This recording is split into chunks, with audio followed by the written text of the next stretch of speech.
Para dar início ao nosso estudo acerca da falência no direito brasileiro, a gente precisa falar um pouquinho da lógica de preservação das empresas, que é um princípio bastante caro ao ordenamento jurídico brasileiro, não só ao ordenamento jurídico brasileiro, mas dentro aí das questões empresariais. Quando a gente fala de lógica de preservação das empresas, a gente está diante, então, a gente está falando de situações em que as empresas se encontram em crise, ou em caso mesmo de insolvência, lato sensu aqui, aquele caso em que as empresas não conseguem pagar as suas dívidas, em que as forças para pagamento das dívidas são menores do que aquelas forças para aquisição de valores, para aquisição de lucro, para aquisição de faturamento. Nesse caso, pessoal, existe uma dificuldade ou impossibilidade total do cumprimento das obrigações da empresa.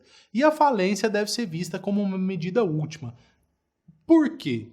Porque o ordenamento jurídico deve privilegiar a preservação dessas empresas. Deve buscar a criação de meios que possibilitem com que essas empresas voltem a ser lucrativas. Porque interessa a todos, não só àqueles diretamente envolvidos na atividade empresarial, como os sócios, mas todos aqueles que estão envolvidos na atividade. Por exemplo, os empregados, os fornecedores, os clientes, todos eles têm interesse em que a empresa se mantenha. Portanto, a falência é uma medida última, é aquele último caso em que realmente não dá mais para a empresa se manter. As dívidas são tantas que não dá para a empresa continuar sobrevivendo. Nesse caso, aplica-se então, ou decreta-se a falência com a finalidade de possibilitar o pagamento de todos os credores, evitando o mínimo ou evitando ao máximo os prejuízos que eles já amargam em razão dessa dificuldade financeira.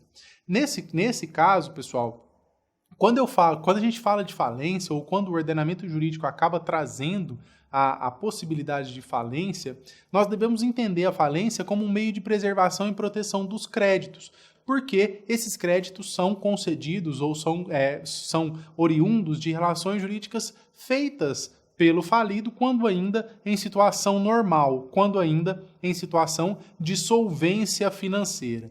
A falência acaba sendo também um modo de preservar a unidade produtiva, até mesmo porque a legislação de falência ela acaba privilegiando, principalmente com as reformas atuais realizadas no final do ano de 2020, a falência acaba sendo uma forma de garantir a alienação dos ativos daquela empresa para que eles possam ser utilizados na consecução de atividades de outras empresas, garantindo ao mesmo tempo o pagamento dos credores. Nesse caso, pessoal, a falência é vista por um viés econômico e não meramente processual. A falência como um instrumento econômico de satisfação dos credores e de preservação das unidades produtivas capazes de gerar lucro. Surge aqui a ideia da preservação, preferindo a falência. Quando tiver alternativa, quando existir viabilidade empresarial, deve-se sempre preferir a continuidade e não a falência. Até mesmo por isso, foram criados instrumentos no ordenamento jurídico como a recuperação judicial e a recuperação extrajudicial. A gente está diante do que a gente vai chamar de princípio da preservação da empresa. Atualmente, pessoal, a falência e a recuperação judicial e extrajudicial também, elas são regidas pela Lei 11.101 de 2005. Essa Lei 11.101 de 2005 ela foi profundamente alterada pela Lei 14.112, que foi publicada em 24 de dezembro de 2020. Tá? Essa lei ela foi publicada no intuito de promover algumas alterações com o fim de corrigir alguns pontos específicos na lei de falência e de recuperação judicial, atecnias que existiam na legislação anterior, além de ter uma intenção clara de modernizar alguns institutos que já são antigos, mesmo a lei sendo relativamente nova aí de 2005. Nesse caso, há um prestígio ao princípio da preservação da empresa ainda maior do que na legislação anterior e o principal objetivo tanto da recuperação judicial e também da falência, porque, em algumas situações, essa nova lei prevê uma facilitação da venda dos bens do ativo, não só para garantir o pagamento dos credores, mas também para garantir a continuidade da atividade empresarial quando ela for viável. Então, com o advento da Lei 14.112, pessoal, essa lei bastante recente aí, que terminou a sua vacatio legis agora no mês de janeiro de 2020, ficou mais claro no artigo 75 quais são os objetivos que tem a falência. Antes, a Lei 11.101 trazia todos os objetivos no caput do artigo 75. Isso foi dividido e essa lei trouxe de forma mais clara quais seriam os objetivos. Então, primeiro, ele diz que é preservar e otimizar a utilização produtiva dos bens, já verificando aqui a aplicação do princípio da preservação da empresa. Prefere-se a preservação e otimização da utilização produtiva dos bens à falência. Permitir a liquidação mais célere dessas empresas a fim de satisfazer o crédito dos credores.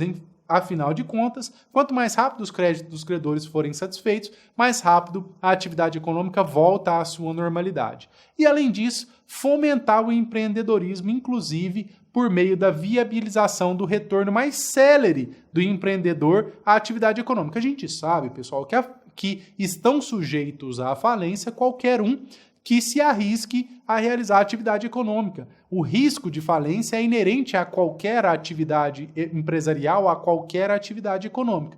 Por isso, essa lei, principalmente com as alterações realizadas, ela visa com que aquele empreendedor que se frustrou em uma tentativa de exercício de atividade empresarial, possa retomar suas atividades e exercer de outra forma, tentando o sucesso novamente. Isso é interessante para todos, como eu disse, não só para os credores receberem, como o próprio empreendedor e todos aqueles que dependem daquela unidade empresarial, empregados, clientes e fornecedores. Bom, seguindo ainda a questão da lógica de preservação da empresa. O artigo 75 ele acabou por prever também, nessa alteração realizada pela Lei 14.112, os princípios e a finalidade principal da falência. Ele fala lá no parágrafo 1º que o processo de falência ele vai atender aos princípios da celeridade, de novo, para cumprir exatamente essas finalidades estabelecidas pelos incisos 1, 2 e 3. E economia processual. Quanto menos se gastar dinheiro para fazer um processo de falência, melhor. Sem prejuízo do contraditório, ampla defesa e dos demais princípios previstos no Código de Processo Civil. Contraditório e ampla defesa, obviamente, garantido até mesmo na Constituição Federal a todos aqueles que litigam em processo judicial e administrativo. Mas também, pessoal, aqui uma preocupação de adequação da Lei de Falências e Recuperação Judicial de Empresas com o novo Código de Processo Civil de 2015, que foi inserido pela Lei 13.105. Além disso, o parágrafo 2º vai dizer que a falência é um mecanismo de preservação dos mecanismos econômicos. Então, a falência não é simplesmente um instrumento de dissolução de sociedade. Pelo contrário, ela é um instrumento de preservação de benefícios econômicos e sociais que são, obviamente, decorrentes da atividade empresarial.